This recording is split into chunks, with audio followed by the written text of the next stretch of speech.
পায়ে দেখা যাচ্ছে কিন্তু প্রবলেম কোথায়, তখন তার পায়ে অবশ লাগে, ঝিনঝিন শিনশিন করে এবং তার ওই জায়গায় টাচ করলে সে বুঝে না, স্কিনের সেন্সেশন কমে যায়, রোগী তখন হাঁটতে পারে না ঠিক মতো, রোগীর পায়ের পাওয়ার শক্তি বোধ শক্তি কমে আসে।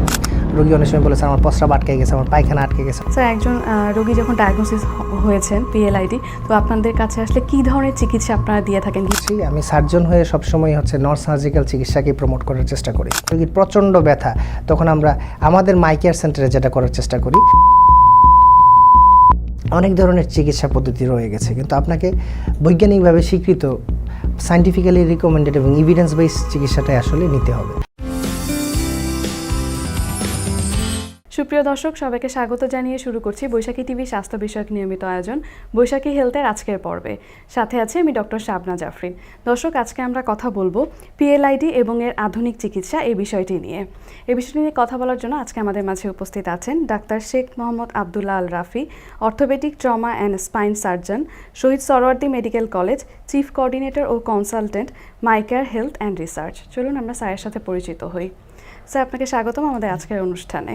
ধন্যবাদ ডক্টর শাবনাজ, আপনাকেও স্বাগতম এবং ধন্যবাদ বৈশাখী টিভিকে এই ধরনের পেশেন্ট এডুকেশনমূলক কন্টেন্টগুলো প্রচারের জন্য। এ থেকে রোগীরা তাদের ক্লিনিক্যাল ডিসিশনগুলি নিতে খুবই সুবিধা হবে। স্যার, আজকে আমরা কথা বলবো পিএলআইডি এবং এর আধুনিক চিকিৎসা নিয়ে। স্যার, আমরা মূল আলোচনায় যাওয়ার আগে শুরুতেই আপনার কাছ থেকে শুনে নিব পিএলআইডি বিষয়টি সম্পর্কে। আচ্ছা, পিএলআইডি খুবই একটি কমন সমস্যা। পিএলআইডি যদি একটি খুব কমপ্লেক্স মেডিকেল টার্ম, কিন্তু আমাদের দেশের রোগটা এত কমন, সারা পৃথিবীতেই কমন, যে রোগীরা আসলে পিএলআইডি নামটা অলরেডি জানে। তবে আরও অন্যান্য যে নামগুলি আমাদের রোগীরা বলে, যেমন ডিস্ক প্রোলাপস, ডিস্ক হার্নিয়েশন, হ্যাঁ, এই প্রবলেমগুলি বলে, অনেকে সায়াটিকা বলে।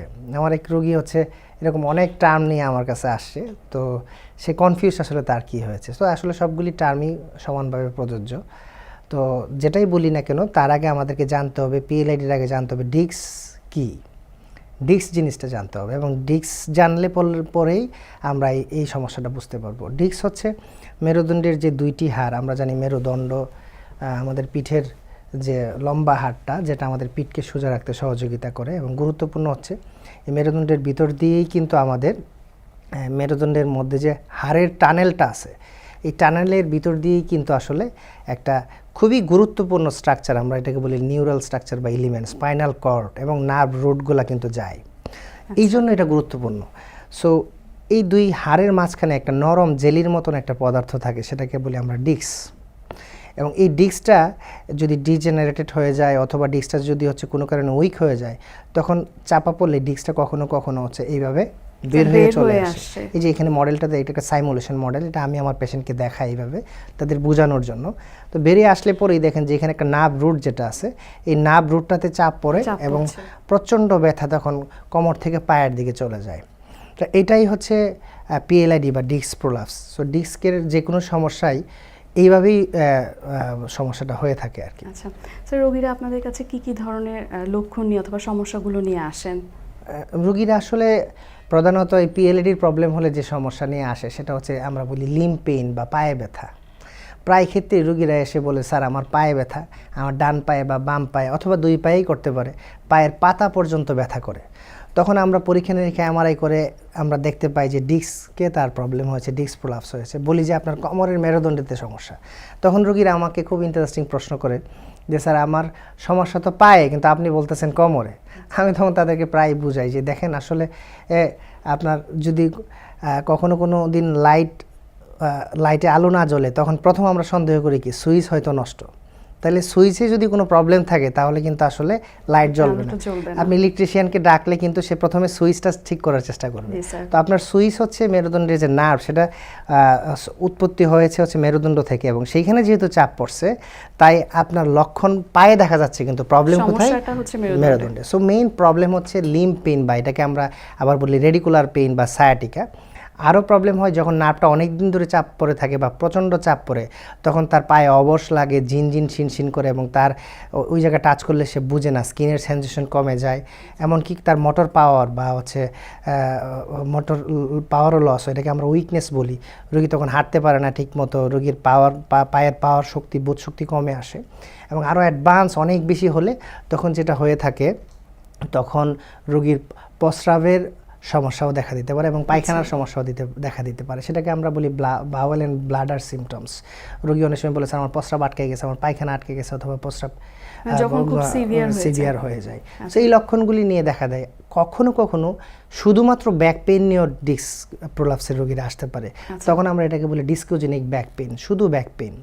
তো আসলে পিএলআইডির লক্ষণটা, পিএলআইডি আপনি কোন ডিস্কে প্রবলেম হয়েছে এবং কোথায় প্রবলেম হয়েছে, ডানে না বামে, এবং সেটা কি কোমরের নিচের দিকের ডিস্কে হয়েছে নাকি উপরের দিকে হয়েছে, তার উপরে আসলে লক্ষণটা ডিফার করতে পারে। তাহলে স্যার আপনারা কী ধরনের ইনভেস্টিগেশন করেন? নিশ্চয়ই কোনো ইনভেস্টিগেশনের মাধ্যমে আসলে আমরা এটা বুঝতে পারবো। পিএলআইডি মূলত আমরা ক্লিনিক্যালি বুঝতে পারি। ক্লিনিক্যালি ডক্টর আপনার চেম্বারে যখন আসবেন বা আমরা যখন এক্সামিনেশন করি তখনই কিছু টেস্ট করে আমরা বুঝে যাই যে আসলে পিএলআইডি হয়েছে। তবে তার এই পিএলআইডিটাকে কনফার্ম করার জন্য, পিএলআইডিটার যদি পরবর্তীতে চিকিৎসার ডিসিশন নেওয়ার জন্য, চিকিৎসার সিদ্ধান্ত নেওয়ার জন্য আমাদের কখনো কখনো এমআরআই, এক্সরে এগুলি করার প্রয়োজন লাগে। তো মূলত আমরা এমআরআইয়ের উপরে ডিপেন্ড করি। এমআরআই আসলে বলে দেয় যে এক্স্যাক্টলি কোন জায়গায় ডিস্ক প্রলাপসটা হয়েছে এবং কতটুকু হয়েছে, এবং হলে পরে নিউরাল স্ট্রাকচার বা নার্ভ রুটে কেমন চাপা পড়েছে, এবং তার সাথে অ্যাসোসিয়েটেড আর কোনো প্রবলেম আছে কিনা। অনেক সময় আমরা একটা এক্সরে করি, এটাকে বলে আমরা ডাইনামিক এক্সরে করে দেখার চেষ্টা করি সেখানে কোনো ইনস্টেবিলিটি আছে কিনা। শুধু ডিস্ক প্রলাপসের সাথে যদি আবার ইনস্টেবিলিটি থাকে তাহলে ট্রিটমেন্ট প্ল্যান পুরো চেঞ্জ হয়ে যায়। সো মূলত ট্রিটমেন্ট প্ল্যান নেওয়ার জন্য আমরা ইনভেস্টিগেশনগুলি করি। পিএলআইডি ডায়াগনোসিস করার জন্য আসলে ইনভেস্টিগেশনের প্রয়োজন লাগে না। স্যার, একজন রোগী যখন ডায়াগনোসিস হয়েছেন পিএলআইডি, তো আপনাদের কাছে আসলে কী ধরনের চিকিৎসা আপনারা দিয়ে থাকেন, কিংবা আসলে কখন সার্জারি লাগছে, কখন সার্জারি লাগছে না, এমন অনেক প্রশ্ন থাকে পেশেন্টদের। আসলে আমি তো সার্জন, তো সার্জনরা সবসময় সার্জারির পক্ষে কথা বলে, বাট আমি over the course of last 10 years আমি এটা নিয়ে কাজ করছি। আমি সার্জন হয়ে সবসময় হচ্ছে নন সার্জিক্যাল চিকিৎসাকে প্রমোট করার চেষ্টা করি। তো পিএলআইডির চিকিৎসা নিয়ে যখন কথা হয় তখন রোগীরা অনেক সময় কনফিউজড হয়ে যায়। রোগীরা ট্রিটমেন্টের সাগরে হাবুডুবু খেতে থাকে, কারণ there are lots of options for PLID treatment. সারা পৃথিবীতে যেহেতু এটা কমন রোগ, ওষুধপত্র থেকে শুরু করে ফিজিওথেরাপি, তারপরে কাইরোপ্র্যাকটিক ম্যানিপুলেশন, তারপরে হচ্ছে বিভিন্ন ধরনের ইন্টারভেনশন আবার অনেক ধরনের আছে। ইপিডুরাল ইনজেকশন, ট্রান্সফোরামিনাল ইপিডুরাল, ইন্টারলিমিনার ইপিডুরাল, আবার অনেক সময় কিছু হচ্ছে নন রিকমেন্ডেড সার্জারিও আছে, যেমন লেজার সার্জারি, এগুলা। এরপরে আবার সার্জারি যখন করা হয় কখনো কখনো শুধু ওপেন প্রসিডিওর ডিস্কেক্টমি করা হয়, আবার কখনো কখনো অ্যান্ডোস্কোপিক ডিস্কেক্টমি করা যায়, আবার কখনো কখনো শুধু পিএলআইডির জন্য আমরা ফিউশন সার্জারিও বলি। আমরা স্ক্রু দিয়ে দুইটা যে হাড় আছে, দুইটা হাড়কে ফিউশন করে ফেলে, ডিস্কটা পুরো ফেলে দিয়ে এটা ফিউশন সার্জারি করা হয়। আসলে এতগুলি ট্রিটমেন্ট অপশনের মধ্যে আসলে কোন রোগীর জন্য কোনটা, এটা ডিসিশন নেওয়ার জন্য সবচেয়ে গুরুত্বপূর্ণ যে জিনিসটা বুঝতে হবে যে আমাদের সোসাইটিতে অনেক ধরনের চিকিৎসা পদ্ধতি রয়ে গেছে, কিন্তু আপনাকে বৈজ্ঞানিকভাবে স্বীকৃত, সায়েন্টিফিক্যালি রিকমেন্ডেড এবং এভিডেন্স বেস চিকিৎসাটাই আসলে নিতে হবে।